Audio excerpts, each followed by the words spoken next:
Hello everyone, thank you for joining us tonight. I'm just going to wait for a couple of minutes because we've got a few more people who are joining us.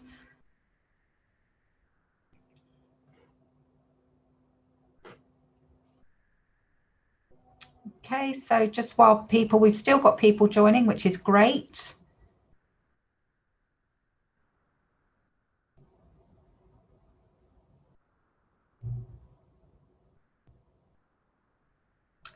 Okay, just one more minute.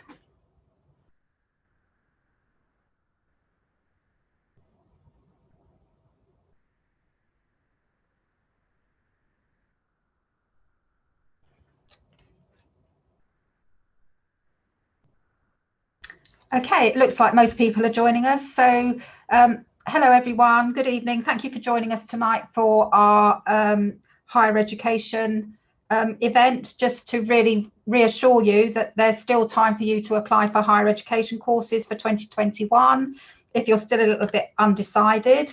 I'm joined by members of our HE team tonight and also our UniConnect team, who are government funded through the Office for Students to support widening access to higher education. We also have colleagues from Brighton University and a student to just talk you through what campus life might look like in 2021. And we also have one of our parent ambassadors to talk you through how you can get support from your parents through the application process and the first few months at university. So we're the Chichester College Group. We've got 5 colleges within our group, as you can see on the map there. We offer higher education courses at 4 of our colleges: Brinsbury, Worthing, Crawley and Chichester. As a college group, we're very proud that we received an Ofsted Outstanding rating for our FE provision in March 2020. And we've also been awarded a Silver Award in the Teaching Excellence and Student Outcomes Framework from the Office for Students.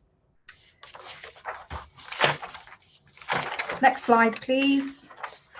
So tonight we're going to cover a whole range of issues to support you through the application process and starting at university. I'd just like to say that if you've got any questions, I have some colleagues on the call who are monitoring the Q&A. So any questions, if you can pop them in the Q&A and not in the chat. And my other colleague Katie is monitoring the chat, and she will add some links and some useful information in there for you. So really what we're going to cover tonight is why go onto a higher education university course. We'll talk a little bit about finance and some UCAS, the UCAS extra and clearing, which will help you if you're late applying or you've changed your mind or you want to add extra courses. My colleague Leanne will talk to you about our university level courses here at the Chichester College Group. As I say, our Brighton University colleagues will talk to you about what to expect at university, because obviously with COVID, things have been a little bit different over the last couple of years. We then have Sally, our parent, who's going to talk about how she supported her children through university. And at the very end, we will have an opportunity to answer some of your questions, although my colleague Patricia is, as I say, monitoring the Q&A and will answer some of the questions as they're popped into the Q&A. So I'm now going to hand over to my colleague Alistair, who's going to talk you through why go on to higher education. Cool, thank you very much, Karen. So I'm going to be talking now about why go to university, why go to higher education, and then I'm with you for the next 2 sections as well. So strap in, you're with me for the next 3 sections in total. So yeah, higher education, why bother, why go? I'm sure we have a lot of people, both students and parents in here, who might be at a stage where you're deciding what to do next, whether it's a career of education, go into employment, what do you want to do when you finish your course, whether that be this year or next year. So first of all, higher education opens doors. Going to university or completing a higher education course leads to meaningful employment in a huge variety of career paths. So I've got a couple of stats for you here really to demonstrate that. So 80% of graduates end up gaining graduate level employment. There's also a great financial return on higher education. So the average graduate job has a starting salary of £24,000, which is a very good amount of money, especially to start at as a graduate. And a degree across your lifetime. So if you have a degree, if you have a higher education qualification across your lifetime, you learn £100,000 more than you would if you did not have that degree. Also, it's not just get a job, earn money. There's a huge number of reasons to go to university. It's a much more meaningful experience than that. And I think anyone that's completed a higher education course or gone to university will tell you that. So, here at top left, the main reason is to develop and learn. You're going to learn about your subject in a great amount of detail, and you're going to really pursue one of your interests or whatever you're studying to a really fascinating level. Also, societies and interests. This is a time in your life when you'll be able to take up loads of new hobbies and societies. If you go to university, there are tons of sports societies, ranging from basketball to Quidditch to playing cards, whatever your interest is. It really is a chance to try and learn new things. You have a chance to meet people that are in the bottom left-hand corner. So you'll meet loads of people from loads of different backgrounds. And I think going to college is kind of a bit of a step into meeting lots of new people, having a variety of different friends. When you go on to study in higher education, you meet a whole range of new people and different people to learn from. Work experience as well. So I think some people look at university as it's university versus working. In reality, you can gain lots of quality work experience whilst you're studying your course. So many courses can have an internship or you're in industry, whereas part of your course you gain work experience as well. So it's not necessarily education versus employment. You can do both if you carry on with your education. New experiences. So this is, if you choose to move to a new place, so some of you might, stay at the college to do a higher education course. Some of you might move to a new town to go to a different university, somewhere completely different. And this is a chance to experience a town and an area that's completely new to you. And last but not least, opportunities to go abroad. So as well as opportunities to do work experience and internships, you might do a course where you're able to go study or work abroad. So you get a chance to live in a different country for a while as well.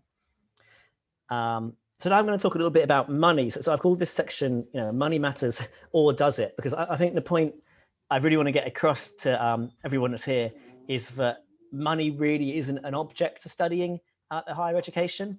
A lot of people think, oh, I can't afford to continue studying. That's expensive. That's something that only rich people can afford to do. In reality, money really should never be an objection to you continuing your education. So here you get student finance loans. So I'll explain a little bit about this now. And then after I've explained these, I'll show you where to go for more information after this presentation. So your tuition fees are completely paid for. So you get, this is up to £9,250 a year. But that figure doesn't really mean anything. Basically, all you need to know is that your tuition fees are paid for. So whatever course you're doing, your tuition fees are paid for by a loan, which you then pay back over the course of your lifetime. You also get a maintenance loan. This is to help with your living costs, things like your rent, buying books, food, etc. This varies depending on your household income, where you live and where you study. But the amounts, the maximum amounts, if you're living at home, so if you stay at home whilst you go to university, this can go up to £7,747 a year. And if you're living away from home, it can go up to £9,200 a year. And something my colleague said very recently is that these loans, you will never get a loan with better terms than these loans. Don't look at it as, you're being saddled with debt for the rest of your life. You only pay these loans back if you're earning above a certain amount of money. So don't think, oh, I'm going to have to pay all this £9,000 back in a few years' time. You don't start paying until your income is above a certain level. And if your income doesn't go above that certain level, you never pay it back. I went to uni over 10 years ago now, or quite a long time ago now, and I'm only paying a very small amount of this back. So, I barely notice it coming out of the paycheck each month. So don't think that you're saddled with debt and have to pay all this back. It's actually not that bad when it comes down to it. So as well as the loans, you may be entitled to lots of additional funding. So there's loads of different additional fundings available. And here's a little list here. So we've got Disability Students Allowance. This is to support with any costs relating to disability. Adult Dependence Grant. That is if you're responsible for another adult, you can get a grant to support with those costs. Childcare grant and parents' learning allowance. So these are if you have children, you get extra funding to support with the childcare costs, and also extra funding to support with your course costs if you have children. And last but most definitely not least, scholarships and bursaries. So these can be quite large. They're offered by colleges, universities, charities, and they're often to promote people doing certain courses or promote people from certain backgrounds studying higher education. So for example, in education, there are lots of these to encourage people to get into teaching. I know, for example, that if you wanted to teach maths, you'd get a 27 grand bursary for that year you're studying maths. So you essentially be paid the salary whilst you were studying. So there is, as well as the loans, there's lots of extra support available. And if you just skip over to the next slide, Ashley, this is where you would go to find out more information about student finance. So the government website here at gov.uk, and we'll post a link to this after the meeting as well, so you'll have access to this. If you go to the government student finance website, you can go through these steps. So it's a really easy step-by-step process that both tells you how much you're eligible, how much loan you could get, if you couldn't get any extra help, so that's any of the things in that last slide. So you can also check if you're eligible for any extra help, any extra scholarships, etc. And it also talks you through applying. So here it would tell you all you need to do, tell you how much you're eligible for, and you can then apply on this site as well. So there's a really simple step-by-step process on the student finance websites. Now I'm just going to talk about extra and clearing as well. So as some of you may be aware, the UCAS deadline is only actually in a few days' time. I was going to talk a little bit about extra, a little bit about clearing, and a little bit about adjustment. So I'm going to go through each of these definitions now because you might not know what these are.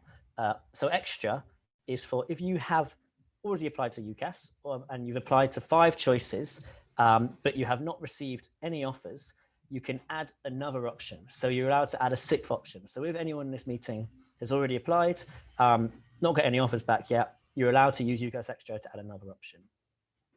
Clearing, now this is quite a big one. Most people are quite aware of, and a lot of people will end up using. Clearing allows for late applications.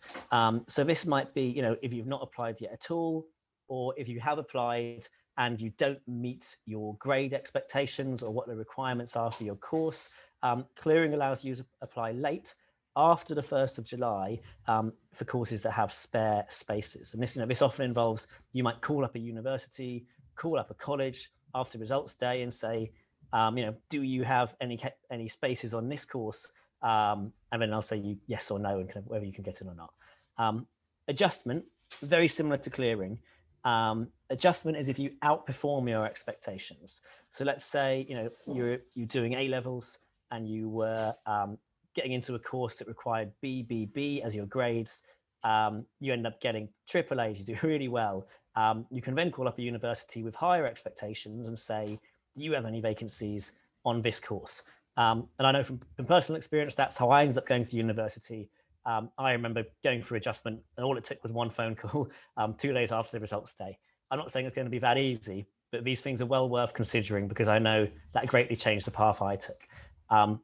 So these deadlines, so these are the important dates to remember. So extra is available until the 4th of July. That's adding that additional place on your UCAS form if you've already completed a UCAS application.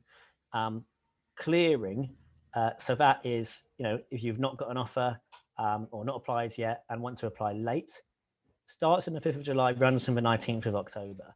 And for many of you, the really busy time for clearing is after results day. And it's the same with adjustment there as well. So results day is the 10th of August and adjustment opens there as well. And that's when the busy time is, but you can still use clearing from the 5th of July onwards. And your courses start in September, October. And I'm just going to highlight this one important date here. So the deadline, if you've not applied to UCAS at all yet and are considering it, maybe that's why many of you are in this meeting, you've not applied or perhaps you're halfway through an application, you have until the 1st of June to apply. That's only about 4 or 5 days away. That might seem scary. We, at the college are available to support. You have Progression Plus on each site. You'll have our contact details after this meeting as well. if you're thinking of applying and you think, oh, this is so scary, I don't know what I'm doing, I need support with this application, we at the college can support. So please do come to us over the next 2 days if you want support. And then, of course, after that, there is still time for extra clearing and adjustment anyway. Cool. I will now just hand over to Leanne. But just before I do, I went through a lot of stuff there, with both the money, higher education, and clearing and extra. That all might seem like a bit of information overload for you. We at the college are definitely here and available to support you after this. So if you want more support with this, do contact us, or do contact Progression Plus if you have any more questions after this meeting. But I'll leave you to Leanne now. Thank you very much. Thank you, Alistair. Higher education courses don't have to be studied at a university. Over 240 colleges in the UK now offer higher education courses. We've got a very short video to show you, which will just give you a feel for the types of courses we offer at CCG.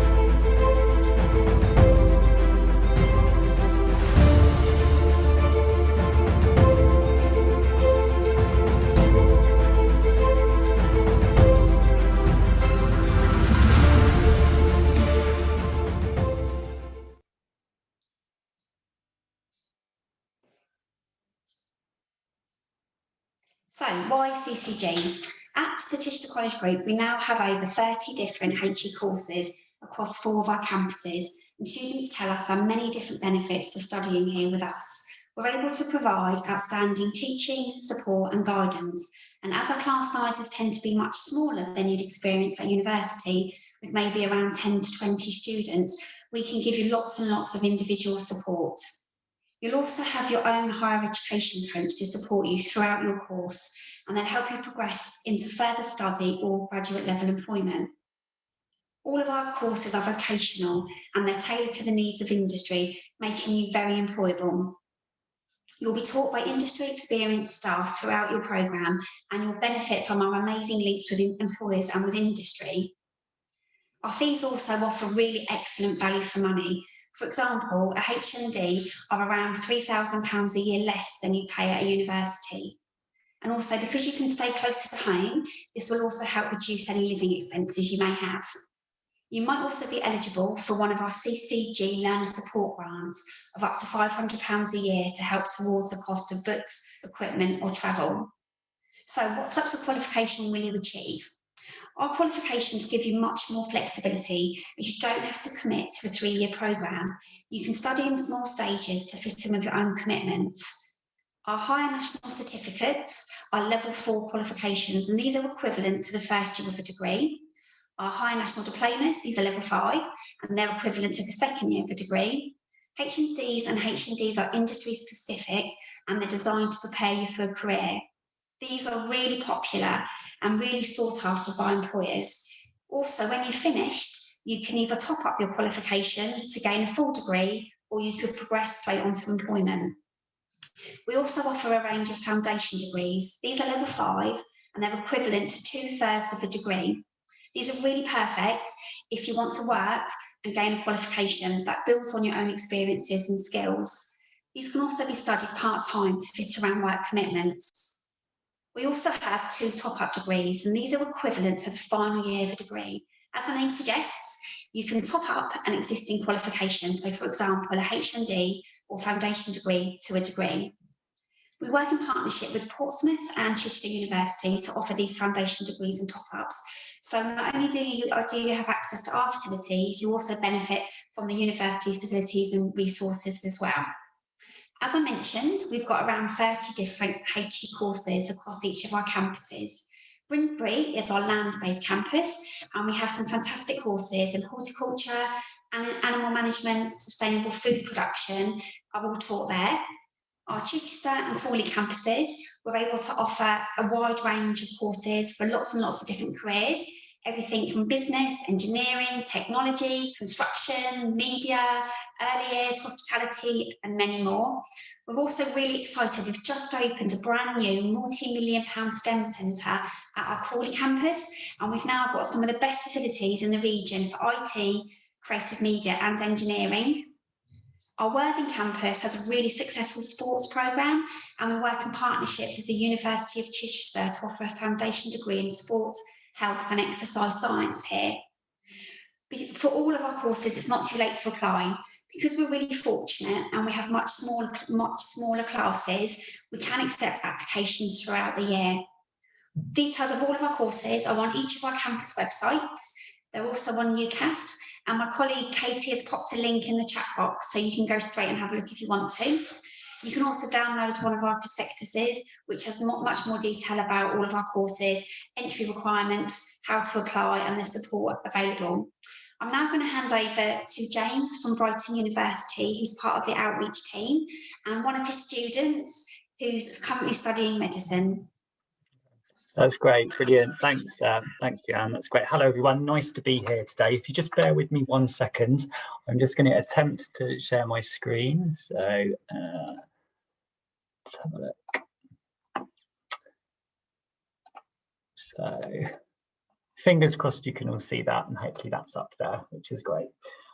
Okay, so yeah, thank you for inviting us along today. My name's James from the recruitment and outreach team at the University of Brighton, and we have we work with Chichester College group as well. We have quite strong links with you guys, so it's a real pleasure to be here today. I'm also joined by one of our current students, Tivia. Currently she's studying medicine at the Brighton and Sussex Medical School, but before that she did study with us at the University of Brighton, doing a biomedical science degree. Now Tivia's, we're going to be talking to her in a little bit more detail shortly, but Tivia did actually apply late. She applied through clearing, so hopefully hearing some of her experiences will be helpful to you guys out there listening.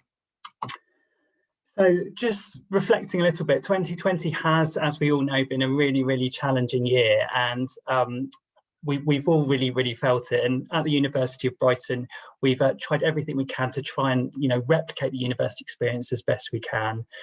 We adapted a blended learning approach, so the majority of our lecture-based courses did go online, but we also really strive to keep a lot of our facilities open for students should they need it, for students on practical courses, for things like nursing, teaching, those practical courses where you do need to be attending the campus. But not dwelling on last year, looking forward, we are very much back open and welcoming new students in 2021, and that includes all of our halls of residence. If you do have any questions about this, about the University of Brighton specifically, then do check out our FAQ section on our website for everything up to date about COVID. I think one of the legacies of this year will be a shift towards a more blended approach of learning. Sort of feedback from our students has said that lectures or sort of sessions with large groups of people do actually work quite well at home. So we will be moving towards that in the future, but we will obviously be making sure all of our university spaces are COVID secure and are still accessible for all of our students. So I'm not sure exactly what stage you're all at with your university application process, but as we've been talking about, it really isn't too late to apply. You still do have time. And there are a few things to consider about university. So do your research. There's so much information out there online. So for example, I see from CCG, you've got lots of higher education courses. There's a lot of courses out there. So do have a look, do attend things like online open days, and do a little bit of research about the courses that are out there. And when you are looking at things, it is really important to have a look at the course that you're thinking of studying. What can that particular institution offer you? Think about things like facilities. You might be able to see on this slide in that top corner, we've got our SimMan. Now this is being used by our nursing students that you can see there. So at Brighton, we do have top of the range facilities. So it's always a good idea to look at the college or institution that you're applying to before you make any decisions. I'm not going to talk too much about the University of Brighton because I think, Brighton, Sussex as an area does really sell itself. But of course, Brighton is a real cultural centre, as is a lot of the southeast. We do have that brilliant accessibility to London. And of course, Brighton has that really unique vibe. Here at the University of Brighton as well, I don't know if any of you are familiar with Brighton Town Centre, but along Lewis Road, where one of our campuses is, we are sort of in the middle of our big build. So we have got, I think, nearly 800 new university halls of residence beds that will be opening. So there's a lot going on, and there's a lot of positive changes that are happening. Just briefly touching about accommodation, this is very much a personal choice. So a big part of the university experience for many is to move away from home.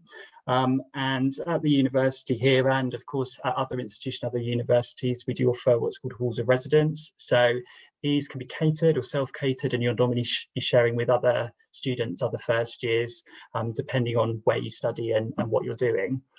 We also have an accommodation team, so we can help you source accommodation, whether that be in the private sector or with other sort of private sector rents. We do work with local letting agencies as well that do go through a vetting process by us.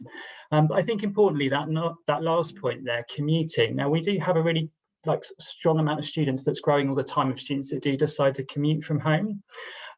So we do have a lot of local students from the local area who do travel into us every day. And as I said, that is an increasingly popular option, especially given the last year where some of the sessions have been at home. However, we do, when we talk about that and we talk about commuting students, we do really try as hard as we can to recreate the university experience. So whether that be through clubs and societies, for those students who don't decide to move away from home, we do lots of things. There's lots of things in place to make sure that students do still feel really included into the university community. Studying at university might be a bit different to what it looks like at school or college. So as I mentioned before, lectures traditionally are held in massive lecture theatres with up to sort of 300-400 people. But I think the general consensus is that this will be moving a bit more online in 2021. However, the other sessions, things like seminars, smaller group sessions, tutorials, one-to-ones, we are striving to make sure that those are carried out in person. Within courses as well, so the courses here at Brighton, we do offer things like work placements and field trips too. So obviously we're in the process of making all of these COVID secure. A lot of our degrees do have integrated work placements with them. We have links with FTSE 100 companies like Disney, Microsoft, Ford, Channel 4. So work placements can be a really valuable part of any degree. So when you are researching HE courses, do please have a look at that and do take up those options. There's lots more information about this as well on our website.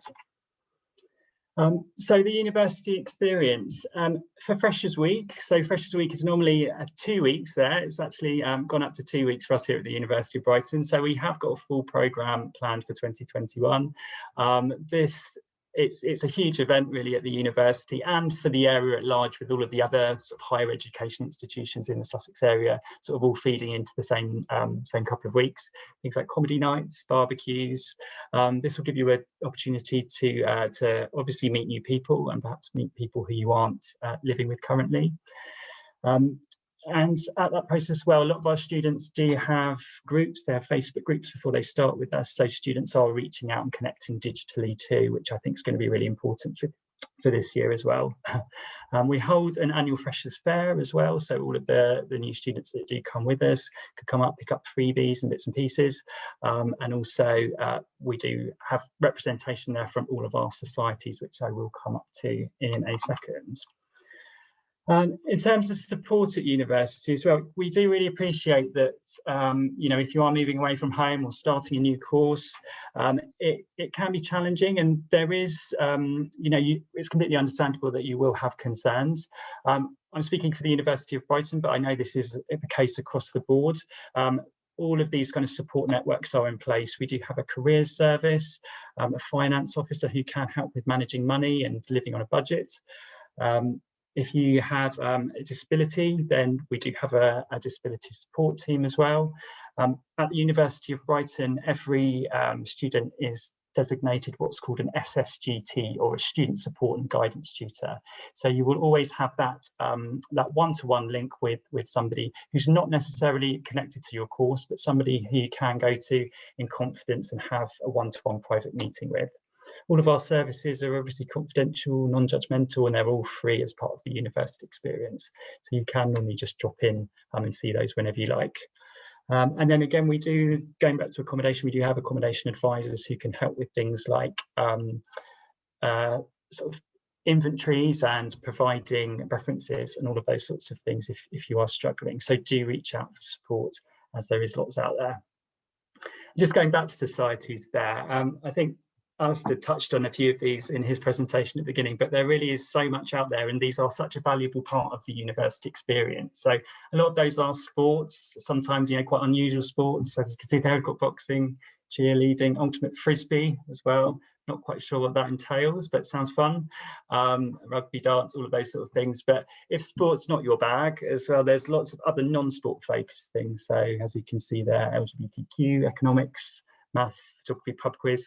And these are such a great way of enriching your university experience. So we always recommend that you do this, and it gives you the opportunity to meet students who are outside of your course. So we've just compiled a couple of top tips here. These were compiled with in consultation with some of our university students. So just a few things to remember if you do go on to apply for university, you do get your place and you're thinking about starting. Do really make sure you're budgeting really well. As was mentioned before about your maintenance loan, it really is good to kind of get that all mapped out, how you're going to spend it, and there's lots of tips and tricks out there that can help you with that. That one there, do cook and shop with your housemates and flatmates if you have moved away. That can sometimes be a really great way of saving money. Organisation, as I was talking about before, the university study experience is quite different. You might, for example, only have about sort of 8 or 10 contact hours a week when you are in university. So it is, a lot of the onus is put on you for that study. So do stay organised and do kind of keep up to date with your studies. But as I said, there is lots of support out there for you to reach out and liaise with other students and other members of staff to be able to do that. I think these last sort of points are the most important, really. I think if you are feeling anxious about the university experience and you're not quite sure how it's going to play out, just do remember that everyone is in the same position. And at the end of the day, you are there to enjoy yourself as well as get a degree. So I think that's a really top tip there. Do enjoy yourself, do reach out, as everybody else will be in the same boat. What I'm going to do, we've got Tivia with us at the moment. So Tivia is one of our current students who I mentioned at the beginning. So Tivia, are you out there? I am out here. Yes. Hi Tivia, how are you doing? You okay? Good, thank you. Lovely, brilliant. Well, thanks for coming today. What I might ask you first of all, Tivia, is can you just explain a little bit about your journey? How did you end up studying not only medicine, but also doing biomedical science before that as well? What was your journey here? Yeah, of course. So medicine's actually my second degree. I did my first degree at Brighton and I did biomedical science. My journey was a bit of a weird one. I did apply through clearing and it was because when I was in sixth form, I wasn't really sure what I wanted to do. And I wasn't ready to apply to uni. So I decided not to. And then my final year of college, I didn't do anything. Just decided to focus on my A-levels. And then it was about a few days, I think, before A-level results day, I just completely changed my mind, knew that I wanted to do biomedical science. And so I decided to go through the unis that had clearing options open. Brighton was the first one alphabetically, funnily enough. So called up Brighton and they, on the phone, just let me have my place. So I was sorted on the day, actually. So yeah, and then I did biomedical science, finished that degree, applied to medicine last year. And yeah, now I'm just finishing up my first year of that. Wow, incredible. Wow, that's a bit of a journey and a half there, Tivia, isn't it? You've kind of definitely gone along around. Just going back to what you were saying there about applying through clearing, did you kind of alluded to the fact that was quite straightforward and easy? If you were sort of talking about clearing, would that be your general experience of it? Honestly, I hadn't known that much about clearing before I did it. So I think it was a few days before and I just sat down and went through what courses I might like to do, wrote down all the phone numbers. I think I narrowed it down to 2 universities and Brighton was the first one that I called. And you literally just call up on the day and say, do you have any spaces on this specific course? These are my grades. I think I was like on the verge of tears because I wasn't very happy with the grades that I got. And the person on the other end of the phone was so lovely and they just take a few minutes to kind of look at what they've got. I think some people might need to wait a couple of days or something to get an answer back, but I happened to get mine during that conversation. So I got my place straight away. Yeah, so it was really straightforward, really easy. Oh, that's great to hear. So maybe like fast forwarding on a bit from there.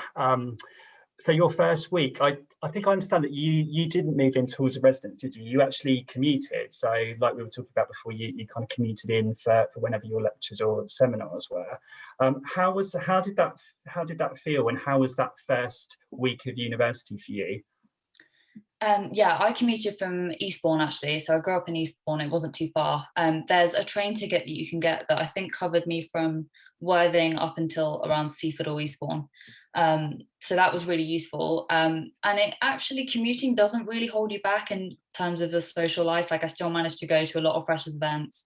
I had friends that let me stay over at their place. The only thing is trains aren't the most reliable things in the world, but I actually managed absolutely fine. And I commuted for 2 whole years. So if you're considering commuting, it's absolutely fine. Yeah, lovely. And so in terms of meeting people as well, making friends, I suppose, did you do that primarily through your course, or did you join any clubs or societies? We had actually a clearing open day. I think it was maybe the day or 2 days after I got my place on A-level results day. So I met a couple of people who had also gone through clearing that day, and they happened to be on my course too. So that was a really easy way to meet people straight away. And then, yeah, I joined societies when I joined uni. I joined the Music Society in my first year. And then I started my own in my third year, and was president of the Wellbeing Society in my final year. So that was great.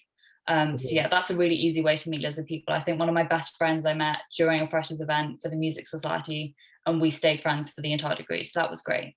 Oh, brilliant. Great. So yeah, so sometimes it is nice to meet people outside of your course. That just kind of introduces you to all of those different people.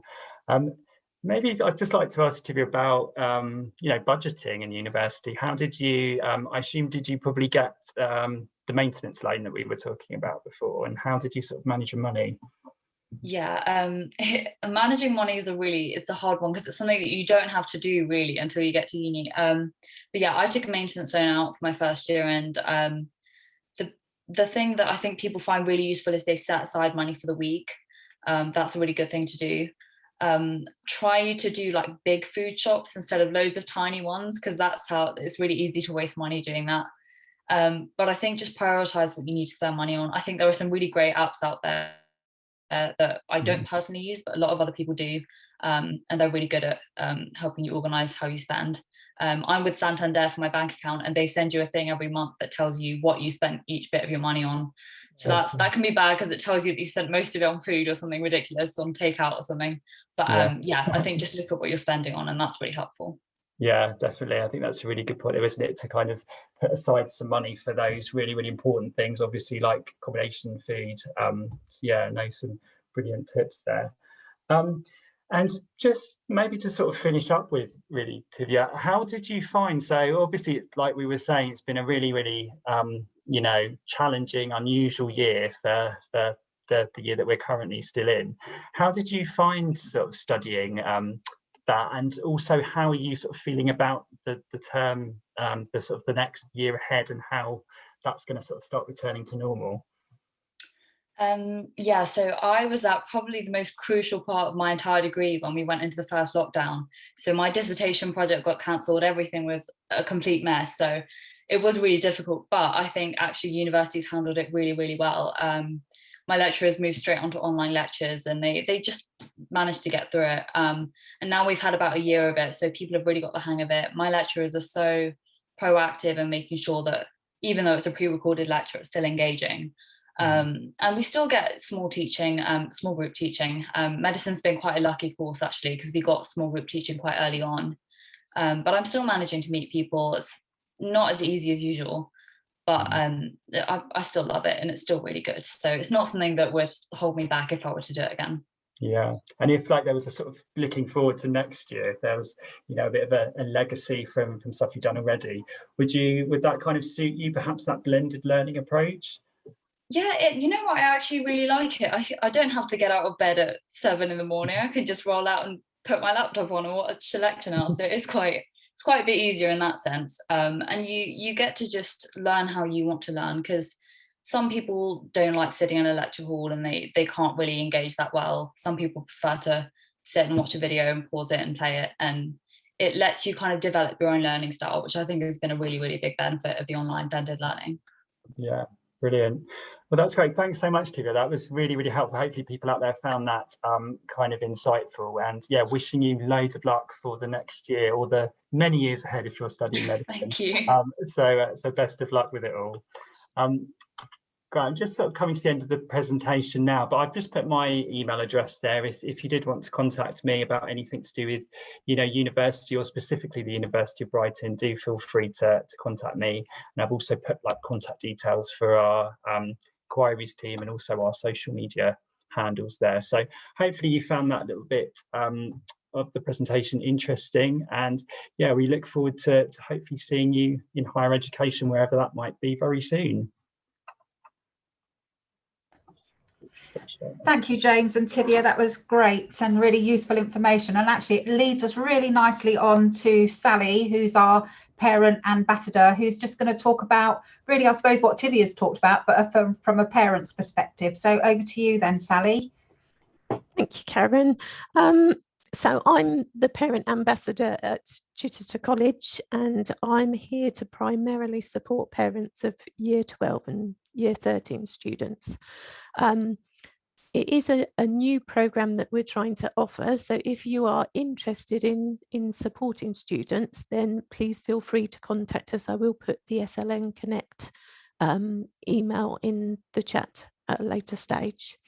So my son is Alex, and he went off to De Montfort University this year, and we were all a little bit concerned about it because obviously the COVID restrictions and everything.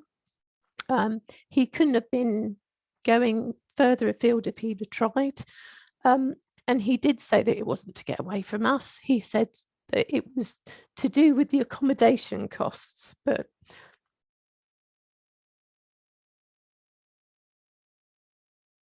we'll see about that really. So we said that this year was really going to be focusing on his degree, because we didn't know what to expect when he went off to university. I feel that this year the university has done their best to make the first year a good experience. They're still living away from home. They're still having the different experiences, and the universities are doing their best to make sure that those are the best for them particularly. And he's really pleased to keep telling me that he's got tickets for a Freshers Week, and I think it's going to be messy. So next year he's going to have his Freshers Week that he didn't quite get this year. They did try, but it wasn't quite as messy as I think it's going to be this year. So really everybody's journey is going to be different. I feel that he's been quite lucky, and I don't think that it's been a negative experience for him. There are a few things to consider that I will go through that's been touched on throughout the presentation, but from a parent's perspective, obviously, because I can't give anything else. So I would say that the best thing to do is to really look into accommodation before you go. Make sure that you're aware of where they're going to be staying, what the costs are, and what the length of the contracts are, because the length of the contracts can determine on how much you're going to be spending.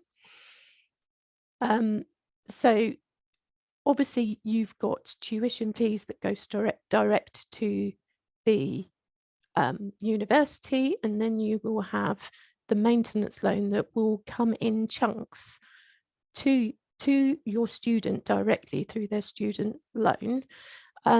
And they do come at particularly weird times, not always at the right time when they need to be spending money back out again for their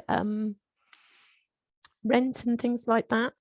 Just keep everybody informed, and that shouldn't be too much of a problem. And it does come in chunks, so it comes in 3 chunks throughout the year. So that really goes on to finances and budgeting. I know that this has been touched on before. What my son did is that he worked out how much he was going to have each week so that he could budget quite fairly. Some weeks were better than others, but he didn't go over his amount, and he did get a job before he went so that he had a buffer of money that he can go to if he goes over that amount. So what he would then do is, while he was there, he then got a job to supplement the amount that he was having every week. And also, I know that they've touched on bursaries and scholarships. So if you need to have a bursary or a scholarship, there are things that you can tap into throughout the university, and it's worth checking on those type of things. We'll go on to preparing students for uni life, and oh boy, some are better prepared than others. It's worth making sure that the basics of cooking is covered before they go, so that they know that they can eat something when they actually get there. And it's also worth trying to make sure that they know how to use appliances, and that things aren't broken when they're not turned on at the mains, so that cooker can turn on at the mains and be cooking, and the toaster will work when it goes on at the mains. And just run through a wash with them, because trying to put a wash on at home and doing that at university is totally different, especially when they've got coins to consider as well. What I would do is make a list of things that you're going to need when you're going to uni. Social media is likely to be your friend. So when you are making those lists, you may be able to get in contact with people at in the accommodation that you're going to be going into, and it's worth really checking with them whether they're taking things with them, so that you're not taking double the amount of things as you're taking stuff over there, because you have to bring it all back. Like I mentioned before, social media is going to be your friend. There are groups, WhatsApp groups that you can join that parents will ask questions because they haven't been through that same process, and you get to learn an awful lot from that, as do the students. The students get involved and start to make friendships as they move on, so that they've actually got someone to see there when they actually get to university. We'll go on to emotions. Your young person will have their own anxieties, and it's our job to discuss those worries and try and allay those fears. We will also have our own emotions. And anyone who knows me will know that I cry at everything, including Lassie. So the thought of my son leaving was, they were getting buckets ready for me. So I really surprised myself that because I'd done the preparation to start off with, I didn't feel quite so bad at letting go because I knew I'd prepared him as much as possible.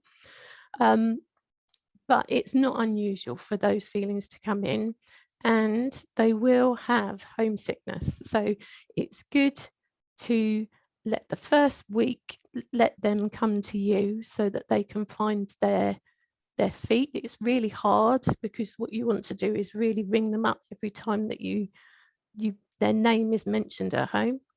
But it's really worth letting them contact you when they're ready, and the support is always there for them. And places and people that they can see if they are going through homesickness. But if they take up on the opportunities of all the different things going on, then it shouldn't be too much of a problem. And washing, just be prepared when it comes home, because it comes home in mountain loads, especially when they realise that they're going to be coming home because they don't have to do it and it doesn't cost them money. I hope that gives you a flavour. I'm going to pass over to questions now.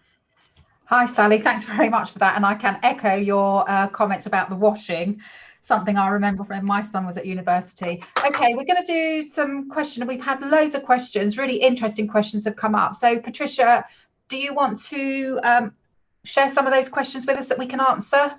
Yep. So one of the good question was, how does studying your higher education qualification at college differ from studying at a university?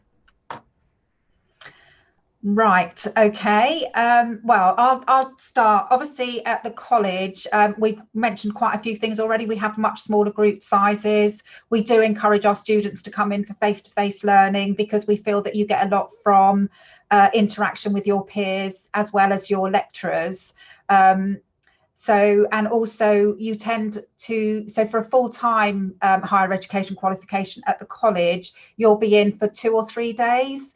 We do offer some part-time options where you may come in for less than that, or evenings. So I guess it's you're in for longer, probably for fewer days over the course of the week. Okay, thank you. Another question then, the Advanced Learner Loan, does it cover HE course fees? Now, I will ask some of my colleagues to sort of jump into this, but as far as I'm aware, you do have to get your funding through Student Finance England. However, I would say that we do offer some flexible courses. Pearson's with their HNs have offered this provision called HN Flex, where you can just study 1 or 2 modules at a time just to see if it's something that you want to do and you want to take further, and they could be funded through the Advanced Learner Loan. But Leanne or Alistair, I don't know if you can add to that. Yes, certainly I can jump in if you like, Karen. For the Advanced Learner Loan, one of the key differences is you do need to be over 19 to be eligible, but they can support courses from level 3, which is equivalent to A level, right up to level 6, which is the final year of a degree. So it is worth looking at all your options. But the Advanced Learner Loan, all the information is still stored, everything's available on Student Finance England still, so you can still access the full details. If you've got any particular questions, you're more than welcome to contact us after this call and somebody from the team can help you. Okay, thanks, Leanne. I'll just add very quickly that that additional funding, which I mentioned earlier in my student finance section, is available as well. And the student finance website is the best place to go to find out if you're eligible for any additional scholarships and bursaries and allowances and things like that. Thanks, Alistair. That's great. Okay.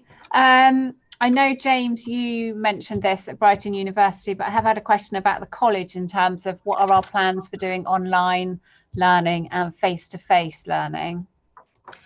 Okay, we obviously, because of the pandemic, a lot of our learning has gone online.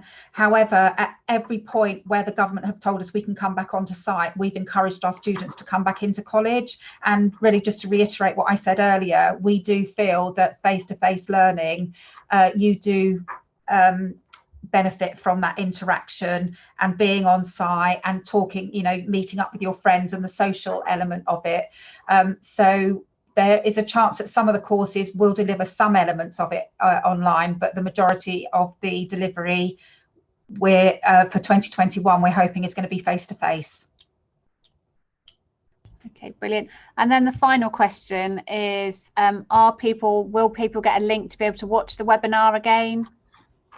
Absolutely, yeah. The email address that you gave us to register for this webinar, we will be following up after tonight with a link to the recording that we've done, and the recording will also go onto our website as well. Okay, That was it. and then really lovely. Just really to just sum up, I just wanted to reiterate that there is support available for you at any point going forward now for applications for 2021. And that's for either students of the college or students not in college or a student of our college at the moment. And I think Alistair mentioned some of it before as well. And then the other thing I just wanted to talk about, we've had a number of questions about flexibility in a number of elements. So you will be in college 2.5 days a week, so it will fit in with your work commitments or some of your other commitments. There are some part-time courses that we can offer, and we do have childcare facilities on site here at Chichester College if you do need some childcare.